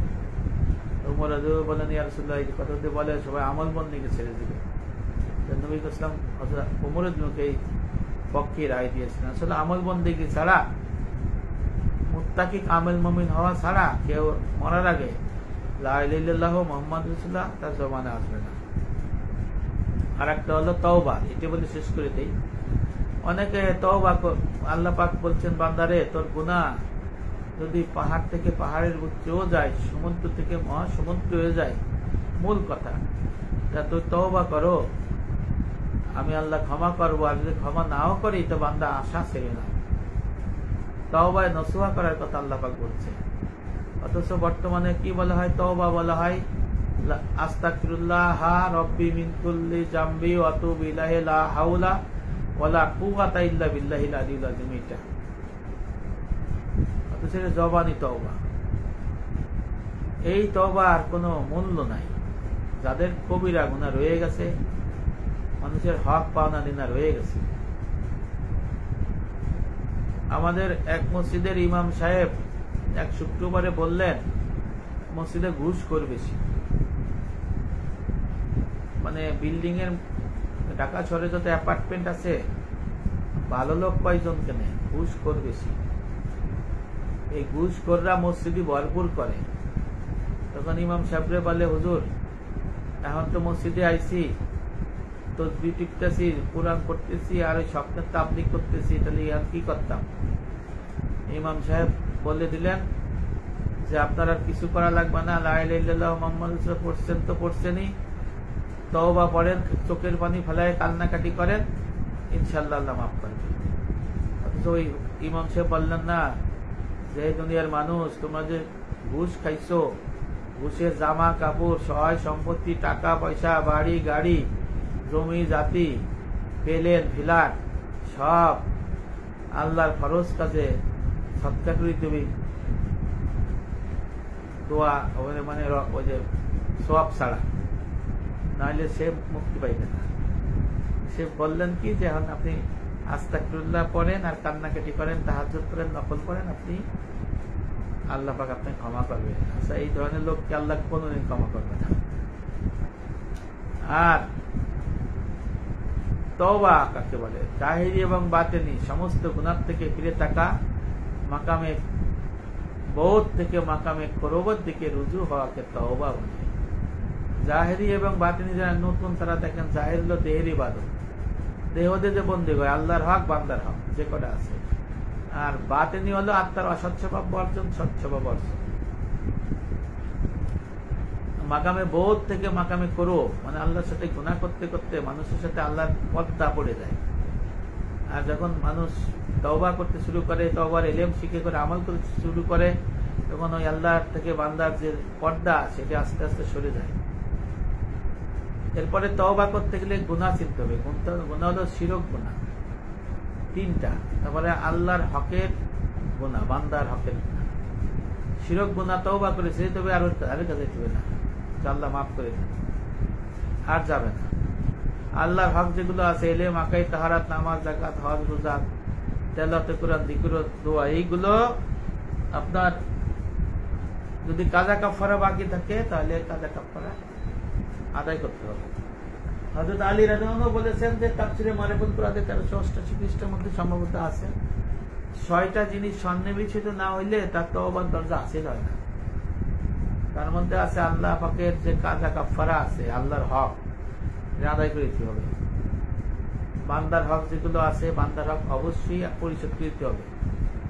কাউকে গালি দিতে হবে, গালি দিচ্ছেন, গীবত করছেন, মানে মারামারি করছেন, তার কাছে ক্ষমা চেয়ে নিতে হবে। আর যার টাকা মারছেন, টাকা নিয়ে দেন নাই, তার টাকা ফেরত দেবেন। সে না মরে গেলে তার ওয়ারিসদের দেবেন, ওয়ারিস খুঁজে না পারলে আল্লাহর ফরজ কাজে ব্যয় করবেন।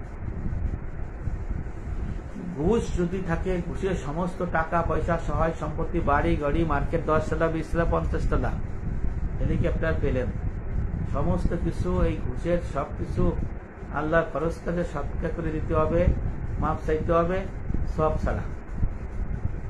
আর ঘুষের বাড়ি গাড়ি, মার্কেট, শ্বশুরের মার্কেট, বাবার মার্কেট, দাদার মার্কেট, ভগ্নিপতির মার্কেট, স্ত্রীর মার্কেট, সুদের টাকা, এইগুলো তো সুদ যারা খায় তাদের সরাসরি দোজখী।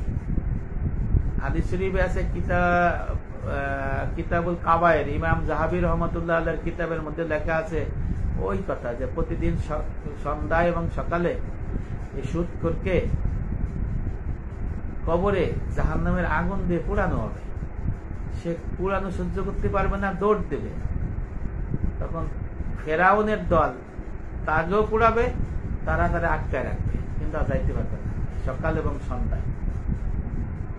তাই সুদখোরকে এই অবস্থা হবে, এদের চেহারা বিকৃতি করে দেবে। সেই সুদখোরের চেহারা ময়দানে আসরে শুকুরের আকৃতি ধারণ করাবে, আর ঘুষখোরের চেহারা বান্দরের মতো করবে। আবার কোন কিতাবে লাগছে ঘুষখোরের চেহারা শুকুর বানাবে, আবার ঘুষখোরের চেহারা বান্দরের মতো বানাবে, এদের দোজখে যাবে। তাহলে এইগুলো কি করতে হবে? সুদের টাকা আবার আল্লাহর খরচ কাজে ব্যয় করা যাবে না। পায়খানার টাট্টি অথবা জনকল্যাণমূলক কাজে যদি বেশি হয়, এটাই ব্যয় বিধান করতে হবে, সব তো হবে না। সম্পত্তি যদি অনিয়ম থাকে, এগুলো আল্লাহর বিধান অনুযায়ী, শরিয়া অনুযায়ী, ফারাজ অনুযায়ী ফেরত দিতে হবে, এর মাপ নাই। 1 বিঘা সম্পত্তি নিয়ে যে কবরে আসবে, তার 7 তবক মাটিতে পুঁতে ফেলাবে আল্লাহ। এরপরে আপনার কাউকে হত্যা করছেন, এখন এই হত্যা করাটা তো অনেক কঠিন একটা বিষয়। হত্যা করলে দুনিয়ার বিচার আছে, আল্লাহরও বিচার আছে।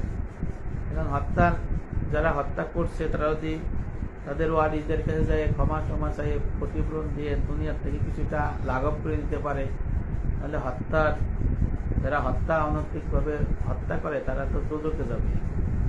বাঁচার উপায় হলো যে আল্লাহর কাছে ক্ষমা প্রার্থনা করবে, যাকে হত্যা করছে তার জন্য জান্নাত কামনা করবে, এবং তার পরিবার পরিজনকে সহযোগিতা করবে, ক্ষমা চাবে। যদি আল্লাহ মাফ করেন, মাফ করার আশা নাই, তারপরে আশা করতে হয়। যদি সরকারি জমিতে বাড়ি গাড়ি করে, মার্কেট করে, সরাই নিয়ে আসতে হবে। রেলের জমি, রোডসের জমিতে এলাকায় অনেক জমি নাই, কিন্তু জমি দখল করে মার্কেট, বাড়ি, গোডাউন করে রাখছে। রেলের জমি যদি বাজার থাকে, কারো ঘাট বাজার ঘর করে যদি খাবার খায়, এটা হারাম, এটা ফেরত আনতে হবে। সুদের কারবারে জড়িত সাক্ষী, লেখক, এই সরে যেতে হবে। মূল টাকা নিয়ে সুদ ছেড়ে দিতে হবে। সুদী ব্যাংকের চাকরি যারা করে, তারা চাকরি আজকে কালকে ছেড়ে দিতে হবে। ইন্স্যুরেন্স যারা চাকরি করে, এরা সুদের সাথে জড়িত, তাদেরও চাকরি ছেড়ে দিতে হবে। আর যে ইনকাম করছে সুদ এবং সুদের ব্যাংকের আর ইন্স্যুরেন্সের, এই সমস্ত ইনকামের টাকা ওই যে পায়খানার টাট্টি বা জনকল্যাণমূলক কাজে ফেরত দিতে হবে। ইবনে বাস রহমাতুল্লাহ আলাইহি সৌদি আরবের গ্রান্ড মুফতি ছিলেন। উনি একটা মাসলা লিখেছেন, যাদের 1 মুষ্টি দাড়ি নাই, এই যে আমরা নাপিতের কাছে যে দাড়ি শেভ করি, সে নাপিত যদি মুসলমান হয়, যার দাড়ি 1 মুষ্টি থেকে কাটতে ফেলতেছে, কমাইয়া শেভ করতেছে, ক্লিন করতেছে, এদের যে টাকা দিচ্ছে, এই টাকা দেওয়াও হারাম, নেওয়াও হারাম। ওই নাপিত এই টাকা নিয়ে খাবার খেয়ে ফেললে তার বাঁচার উপায় হলো, সে হিসাব করবে সে দুনিয়ায় বাইচে থাকতে কতটা লোককে এই ওয়াজিব ফরজ 1 মুষ্টি দাড়ি কাটছে, কাটটা কত টাকা ইনকাম করছে, এই টাকা আল্লাহর খরচ করে ব্যয় করে দিতে হবে। কারণ দাড়ি রাখা ওয়াজিব ফরজ, দাড়ি কাটা হারাম, হারাম কাটিয়ে হারাম ইনকাম করতেছে, আর যে দিচ্ছে সেও আরাম দিচ্ছে। তওবা আলাইভাবে তওবা। আপনি যত ধরনের অপরাধ করছেন, শরীয়তের বিধান অনুযায়ী সেটাকে ফেরত আসতে হবে, সেটা কাজা কাফফারা দিয়া সরে আসতে হবে। মানুষের আমানত ফেরত দিতে হবে, না তো সে কিছুই হবে না। এই যে 3টে গুনাহ থেকে এইভাবে ফেরত আসতে হবে, নাহলে সে তওবা আস্তাগফিরুল্লাহ কি মরা পর্যন্ত করে কোনো লাভ হবে না। এবার পরিপূর্ণ দিনের আলামত কি? তওবার আসবাব হলো খাউফ ইলাহি, আল্লাহর আযাব গজবের ভয়। মানে মরার সময় ওনার কি হবে, কবরে কি হবে, আখিরাতে কি হবে, পুলসিরাতে কি হবে, জাহান্নামে কি হবে, চিন্তা গবেষণা করলে ভয় পাবে, তখন তার মধ্যে তওবা চিন্তা আসবে। পরিপূর্ণ দিনের তওবার আলামত পরিপূর্ণ দিনের এলেম। যে এলেম শিক্ষা না করলে পরজগৎ হাসিল হয় না, আসলে সত্য। সে পরজগতের এলেম তার শিখতে হবে, শিক্ষা করে আমল করতে হবে।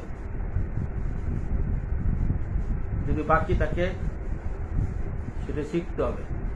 হাদিস শরীফে আছে, যখন কবরে যাবে এটাই সম্ভবত কিতাব জুহুদে আছে, আহমদ ইবনে হাম্বল রহমতুল্লাহ কিতাবে। কবরে যখন মানুষকে দেয়া হবে তখন ওই ব্যক্তি যদি দিনের এলেম শেখে, আমল করে, তার কবরের মানে চেহারা সুরত এমন মানে দ্রুতি বাড়বে, চমকাইতে থাকবে, তখন ফেতনা ফেসাদ জাহান্নামের কোন উপকরণ ঢুকতে পারবে না। সুবহানাল্লাহ। আর আল্লাহ রসুল বলেছেন হাদিস শরীফে আছে, যখন পুল সিরাতেও আজ উঠবে তখন জাহান্নাম ডাক দেবে, ওহে কামেল মুমিন। তাফসিরে মাজারি কাবিরের মধ্যে হাদিসটা আছে, ওহে প্রথম খণ্ড, ওহে কামেল মুমিন, ওহে কামেল মুমিন, তুমি নির্বিঘ্নে পুল সিরাত পার হয়ে যাও, কারণ তুমি যে দিনের এলেম শিখছিলে সে এলেমের নূর আমার জাহান্নামের আগুনকে নিভাই দিয়েছে। সুবহানাল্লাহ। তাহলে তওবার মধ্যে আছে, আলামতের মধ্যে আছে দিনের এলেম, আকাইদ তাসুফ ফিকাহ এর এলেম শিক্ষা করে আমল করতে হবে, দেওয়ারটা মালের বন্দী করতে হবে, এই হলো আলামত। আর চিকিৎসা আছে তওবার, যে মৃত্যু, হাসর, কবর, মৌত বলছি, এইগুলো আপনার চিন্তা গবেষণা করতে হবে। আল্লাহ বলছেন অকোনো মা সাদেকিন, সত্যবাদী সাদেকিন যারা থাকবে হক্কানি আলেম, তাদের কাছে যেতে হবে, তাদের কাছে বসতে হবে। সেখানে গেলে আল্লাহ আল্লাহ লোকরা যায়, আল্লাহ আল্লাহ লোকরা গেলে আল্লাহর কথা বলা হয়, কোরআন হাদিসের কথা হয়। যেখানে আল্লাহর কথা বলা হয়, কোরআন হাদিসের কথা বলা হয়, সেখানে আল্লাহর রহমত বর্ষিত হয়।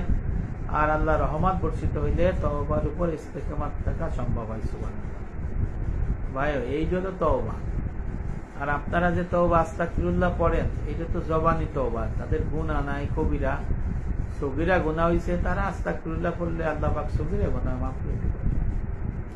ওযু করলে যেমন গুনাহ ঝরঝর করে পড়ে, এলো সগীরা গুনাহ, কিন্তু কবিরা গুনাহ তো আপনি বকি, আপনি মানুষের টাকা পয়সা মারছেন, সম্পত্তি মারছেন, ফিটাইয়া ঘর দখল দিয়েছেন, বাড়ি দখল দিয়েছেন, এই করতে দেবেন। আমার এক শায়েখ ডক্টর আল্লামা খলিলুর রহমান আল আজহারুল মাদানী, উনি গাজীপুরে অনেক কষ্ট করে ইমামতি করে, উনি বিদেশে ইমামতি করে টাকা পয়সা অনেক কষ্ট করে, আমি দেখছি অনেক কষ্ট করে টাকা জমাইয়া গাজীপুরে একটা জমি কিনছিল। এই ফ্যাসিস্ট সরকারের নেতা এর মধ্যে এত বড় আলেমের জমি শুধু দখল দেয় না, এনে প্রায় বাড়ি করে ফেলেছে। ইনি অনেক ঘুরছে, আমিও চেষ্টা করছি কিন্তু পারি নাই, কারণ এই গত সরকারের যে মানে বেড়াজাল ছিল, ওই বেড়াজাল ভেদ করা যায় না। এখানে এসপি সাহেব এখন মানে সাসপেন্ড হয়েছে, তারও বলা হয়েছে সে কিছু করতে পারে না। আমার ছোট ভাই ব্যর্থ হয়েছে, পুলিশে চাকরি করে, আমার খারাপ লাগে, ওনার জন্য কিছু করতে পারে না, কিন্তু আল্লাহ পাকের ফয়সালা গভর্নমেন্টে নাই হয়ে গেছে।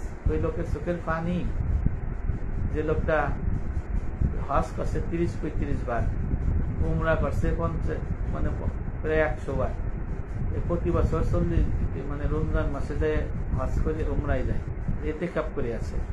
এই লোকের চোখের পানির দাম নাই। আমরা মৃত্যুর প্রস্তুতি না। আলেম হলো আমাদের হক্কানি আলেম, সব না, তাদের কষ্ট দেই। হ্যাঁ, জমি জাতি কিনলে তাকে জমি দিতে দখল দেই, তাকে কোরআনে কাপে নাই যে একজন আলেমের জমি আমি দখল দেব। আর এ তো প্রতিদিন কোরআন পড়ে, আল্লাহরে ডাকে, নামাজ পড়ায়, ইমামতি করে, খুতবা দেয়। হ্যাঁ, ওই যদি আল্লাহ বলে, যদি শুনিয়ে ফেলে, ভয় লাগে না আপনাকে? আলেম তালিব এলেমেদের আল্লাহর ডাক, গুনাহ করতে পারে, কিন্তু সংশোধন দিতে সময় আছে না? সময় লাগে নাকি? যারা এলেম জানে, তওবার এলেম জানে, তারা যদি আল্লাহর ভয়ে সবকিছু তওবার এলেম যদি আমল করে, তাহলে আল্লাহ মাফ করবে না? অবশ্যই মাফ করবে। আল্লাহ যদি সব শর্ত আপনি পূরণ করে, আল্লাহ মাফ করবে না কেন? আল্লাহ তো মাফ করার জন্য। এই যে হক্কানি আলেম তালিব এলেমদের যে মানুষ, যে আমি যার কথা বললাম, ওনার জমিটা দখল করে নিয়ে গেছিল, উনি কত কষ্ট করে, উনি দুঃখে দেশ ত্যাগ করতেও চাইছে, এই বাংলাদেশেই থাকবো না। ওই লোকের কবরের ভয় নাই, যে লোক এইসব অত্যাচার নির্যাতন করছিল। আমি শুরুতে হলো হেডিং দিচ্ছি, আমার এক তিনি ভাই হাজী নিসার সাহেব এই 11টা রাতে মারা গেছে। আমরা মুসাফির, আমাদের সবাই কবরে যেতে হবে, কবরের প্রস্তুতি নিতে হবে। এই বিষয়ে ঘুম আসছে না, তাই আপনাদের সাথে শেয়ার করলাম যে আমরা মুসাফির, এই দুনিয়া আমাদের থাকতে দেবে না, আমরা থাকতেও পারবো না। আমাদের আখিরাত কামাই করে নিয়ে যেতে হবে। আমার সাথে যারা ছিলেন সবাইকে আমি ধন্যবাদ জানাই। আমার স্ত্রী আছে, আমাদের নায়েবে রাসূলের বড় সাহেবজাদার ছেলে আছে, শাহ মোহাম্মদ কামিনুল ইসলাম আছে। আমার আব্বার প্রিয় ছাত্র ছিল সাজ্জাদ সিজু, শুরু থেকে আছে। সিলেট থেকে আছে Khandakar Mazharul Anwar, second vice district governor, যদিও ওনার সাথে ইনজাস্টিস করা হয়েছে, উনি শুনতেছেন।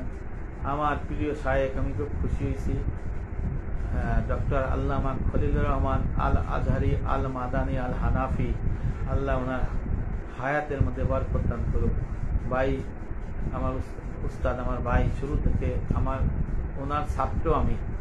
এই ছাত্র কি কথা বলে এটা শোনার জন্য উনি কিন্তু শুনতেছেন, আসলে ছাত্র পরীক্ষায় পাস করছে কিনা না ফেল করছে, এটা ইন্টারভিউ নেওয়ার জন্য এই রাত থেকে ডক্টর আল্লামা খলিলুর রহমান আল আজহারি আল মাদানী আল হানাফি আমার আলোচনাগুলো শুনছেন।